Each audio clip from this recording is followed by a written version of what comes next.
Hi, my name is Samantha. I am a reformer Pilates teacher and I am STOT trained, and I am bringing to YouTube my class plan series where I show you full class plans.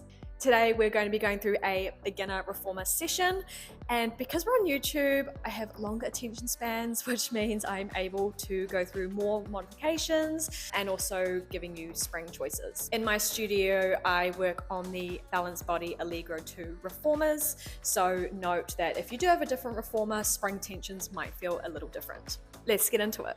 Now, of course, for a beginner class, we're going to start off with footwork. I give two different spring choices. The lighter spring choice, which is great for your absolute newbies, 3 red and 1 yellow. Otherwise, I do give the option to do 3 red and 1 blue if anyone wants to try a little bit heavier. So for the beginner class, maybe I will talk about breathing before we actually get moving. So cueing clients to place their hands around their rib cages, fingertips forward, thumbs behind, talking about that lateral breathing. So breathing in, feeling the rib cage move out to the sides, and exhaling as we feel the waist shrink a little bit smaller. Especially if someone is completely new, it's a good way to teach them how to breathe through the whole session. After that, we're coming into our footwork. So I like to start with heels on the foot bar, feet are flexed, we press out and pulling in. Go for about 10 reps. And then we move into our toes. So shuffling the toes down, lifting the heels up, pressing out and returning in. Again, going for about 10.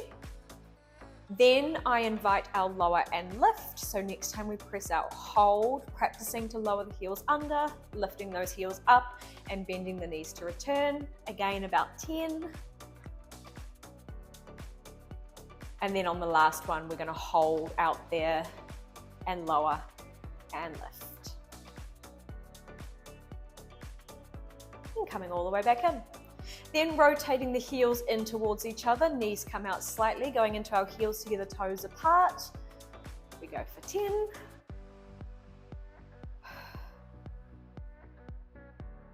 And then bringing heels wide, toes and knees are turned out, again feet are flexed, pressing out. We go for 10.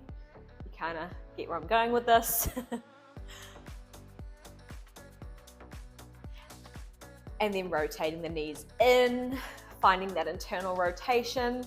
I like to cue clients that it's gonna feel weird here and it's gonna feel horrible.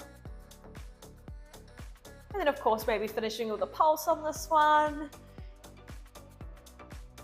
And then release. Next, I like to move into supine hands and straps. 2 spring choices here, maybe 1 blue with 1 yellow, or maybe just straight away 1 red, depending on what you want to do in the session. These little series change all the time. So say if we were lifting the head and chest going for full curl ups, I might go for a lighter spring, or if I want to work a little bit heavier into the upper body, then I'd go a little bit heavier on the resistance. Today I'm going to go 1 heavy spring. So again, coming and laying down on the carriage, and we're going to pick up our small loops in our hands. And first we're going to practice our legs in tabletop, and we're going to keep the head and chest down. So we're just exhaling to press the arms down by the hips and lifting the arms up towards the ceiling. So especially if you've got brand new people in the class, this is a really good one just to feel how the carriage moves when the hands are in the straps. And then I might take a little break in between for them. Then we're going to practice our side arms. So cueing them to come back into that same position, bring the hands out wide. Same thing, pull the hands into the hips and release open. With these positions, again, I go for about 8 to 10, feeling how the room feels. If people are really struggling before 10, then I'm gonna stop before 10. And then lift. And then we're going to practice our curl up. So arms onto the ceiling, legs to tabletop. As we curl up, we're looking to the tops of the knees and releasing down. Again, going for 10.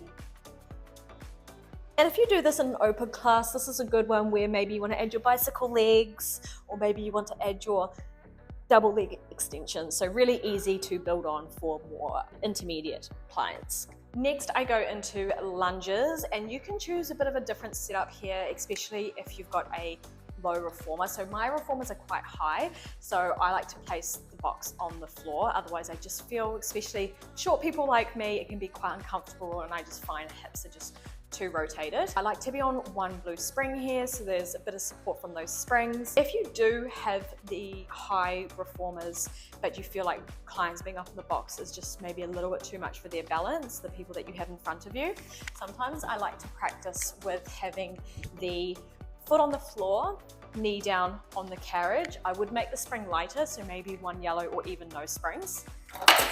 And then you can really practice that form and feeling that engagement through the back of the leg, through the hamstring and the glute. But otherwise, clients are completely fine with their balance. We're going to stick with this box.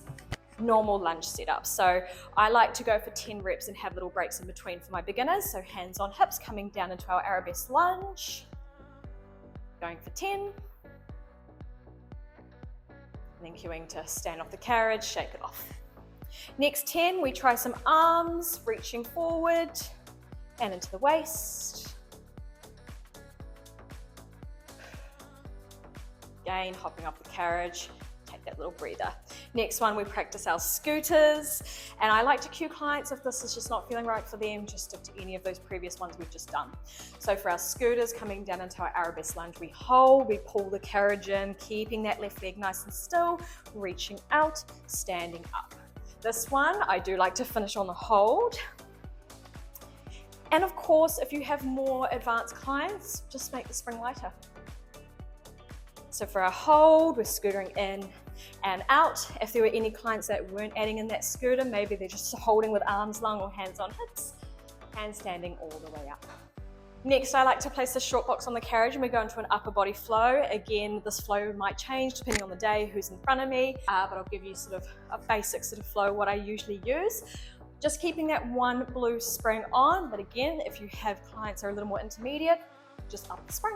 Right, so we have our hands in our small loops. I like to do offering first, so elbows to the waist, palms spacing up to the ceiling. Exhale forward and inhale return.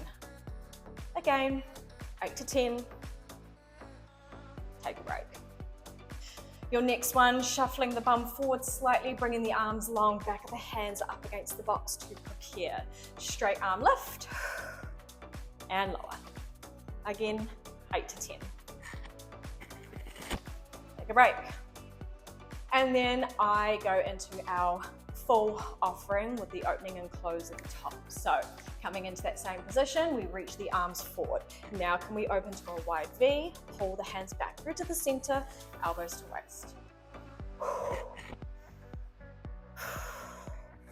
Maybe you want to finish with a hold on this one. So arms are long, maybe you want to add little circles, or if your clients have been with you for a little bit, maybe you can add that open and close. After you've done your seated hands and straps, we literally go into the other side of those lunges. So hopping off the box and taking your box to the other side of the carriage, and literally just do that set all over again. Then to finish off the class, keeping that 1 medium spring on, and we're going to come into our C-curve roll downs.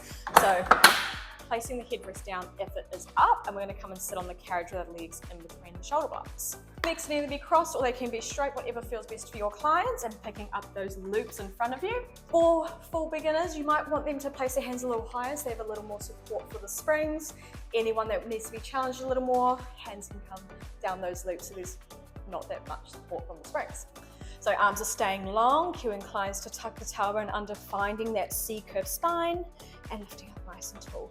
Again, you kind of get the pattern, about 8 to 10, just feeling how the room is feeling, and then taking little breaks in between. Then maybe to make it a little more challenging, bring your hands down to your small loops. We're going to add in our bicep curl, so that little hold at the bottom. Bicep curl, release the arm, and restack. And then on the last one, rolling down, hold, bicep curl, and hopefully your clients are feeling their core.